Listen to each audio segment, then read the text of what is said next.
All right, let's kick things off with a deep dive into rekindling that lost spark in long-term relationships.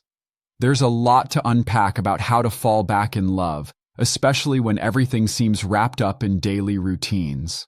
Absolutely. It's like we've turned our love story into a kind of business operation, isn't it? Yeah. Exactly. You're hitting the nail on the head. Many couples find themselves stuck in what some call marriage Inc.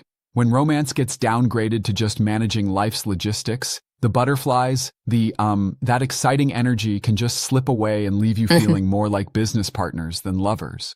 And isn't that painful? I mean, who doesn't miss that rush when a text buzzes or the doorbell rings and your heart races? Right. It's like, the thrill of those early days. The effort put into dressing up, planning dates, and just making each other feel special. When that fizz goes out, you're not just losing excitement, you're losing the essence of what made falling in love so magical. And statistically, only a small fraction of long-term couples even feel that initial spark still. That's a harsh wake-up call, isn't it? Yeah, only around 8% actually. And that tells us something crucial. If the thrill fades, it's not necessarily a sign that the love is gone. It's more like a wake-up call to invest in the relationship again, to rediscover what made you fall in love in the first place. Yes, yeah. So, what are some key strategies to revive that magic? First off, recognize you're operating like a company, a marriage incorporated. You're so wrapped up in daily routines, kids, careers, and bills that you forget the two of you are a couple with a story. It's like running a factory where no one remembers the love recipe. That makes sense. So, acknowledging that problem is the first step, right? Precisely. It starts with an honest self-assessment. Ask yourself, where's the passion? Where's the excitement? Recognizing the rut allows you to make a vow not just to maintain life, but to actively invest in your relationship. Cool. So once you've recognized the problem, what's next? Do you not just get nostalgic, or is there a concrete plan? Well, you really have to create novelty. I mean, falling in love initially comes so naturally because, everything's new. You're intrigued every day, but you can't rewind time. So instead, you set up fresh experiences that resemble those early days. Think of it like this. It's like planning a mini adventure, even if it's just a date night at a quirky little restaurant, Right. or maybe an unexpected road trip. But isn't that a bit easier said than done? I mean, if you're used to the same old routine, shifting gears might feel overwhelming. True, and I get that. But it's about the deliberate choice to see your partner with fresh eyes. Look at it as a kind of mindful practice. You decide to notice the details, the quirks that once made you fascinated. And trust me, even small changes can have a huge impact. I see what you mean. It's like switching up your morning coffee routine to a fancy espresso. Suddenly, everything feels a bit more special. Exactly. That's a great analogy. And here's another key tip. Design adventures that increase connection. One powerful example was a birthday trip where a couple took an epic 10-hour ferry ride to a remote eco-lodge, floated down a river watching grizzlies fish, even had a helicopter ride to a glacier lake. It wasn't just about the thrill of adventure, but about creating a memorable, shared experience that deepened their connection. Wow, that sounds incredible. It really underscores how stepping out of your daily bubble can spark passion in ways we rarely expect. Yes, and research backs it up too. When you're in an exciting, novel environment, your brain starts associating that adrenaline with your partner. That's why even something like trying a new wine bar or attending an unexpected event can work wonders. It almost sounds like your relationship is a garden that needs watering, not just with routine care, but with unexpected bursts of fresh energy and attention. Exactly. You've captured it beautifully. A relationship needs periodic, intentional nourishment. It's not about waiting for that one grand gesture, but continually building on everyday small moments. Yeah. Now, I do have a question, though. Sometimes couples might feel that focusing too much on these new experiences might mask deeper issues. What do you think about that? That's a good point. And I'd say that while creating novelty is powerful, it doesn't mean ignoring underlying issues. It's more like using these experiences as a bridge to reconnect so you can communicate better about any deeper challenges. In essence, it's not a fix-all on its own. It's part of a holistic approach where you both invest in becoming better partners. So it's about balancing the art of spontaneity with genuine, honest communication. Absolutely.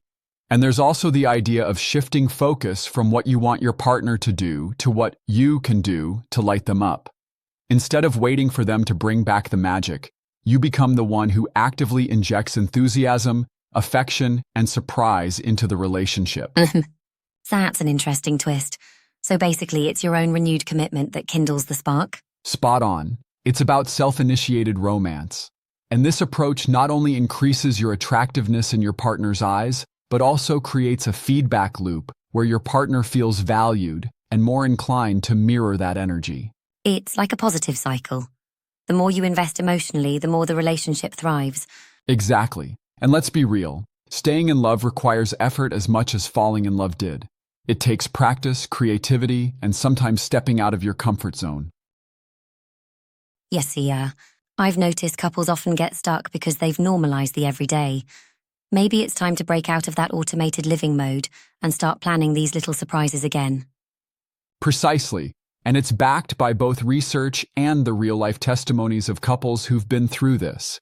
The idea is to treat your partner like the fascinating, complex individual they are, even after years of familiarity. It's, surprising, but that's the secret sauce to continual passion. How do you suggest someone begins, practically speaking? Enough talk, but what should one do first? Well, start small. Maybe begin by planning a date night that stands out, a themed evening or a simple activity that both has some element of adventure and intimacy. Think of it as a mini reset button for your relationship. I like that idea, a mini reset button. But what about when the spark is completely gone and someone's doubtful? That's where recognizing the real problem comes in.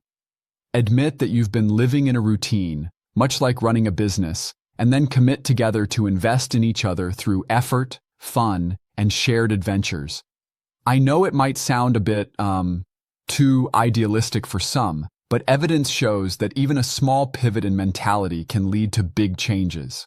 I've got to say, while the advice is solid, I sometimes wonder if just these efforts alone can cure ingrained habits, especially in very long-term relationships. Don't you think it could be a bit more complicated? That's a fair challenge. And sure, it's not a magic pill, but it's a starting point, a catalyst. The path to a rekindled romance involves persistent effort. If you rely solely on what once felt natural, you might miss the fact that love evolves. The process requires both introspection and action. And yes, sometimes professional help or deeper communication might be needed alongside these practical steps. Right. So the bottom line is that rekindling love is an ongoing process where both partners need to be active players in maintaining that passion. Exactly. It's about revisiting old joys and creating new experiences. You adjust your mindset, ditch the just business approach, and instead treat every day as a chance to be a little more in love than the day before. And that ultimately can reshape the whole dynamic of the relationship, making the thrill last a lifetime, or at least keep it alive long enough to evolve with you both. Well said. It's the consistent choice to appreciate your partner, to innovate the way you connect, and to never let your shared love fade into the background of everyday responsibilities. I think that's a message worth repeating. Falling back in love isn't about returning to who you were, but about growing together with a renewed sense of wonder and commitment. Absolutely, it's a journey that celebrates both the past and the future. By acknowledging challenges, creating novelty, and consistently investing heart and energy, couples can rediscover and sustain the magic of falling in love all over again. And while the road might not always be smooth, the rewards, breathtaking dates, shared adventures, and lasting connection are totally worth it. Exactly. So here's to all those taking that brave step to reignite their passion. Remember, sometimes a little effort, creativity, and vulnerability can make all the difference. Cheers to that. Here's to love that evolves and grows stronger every day.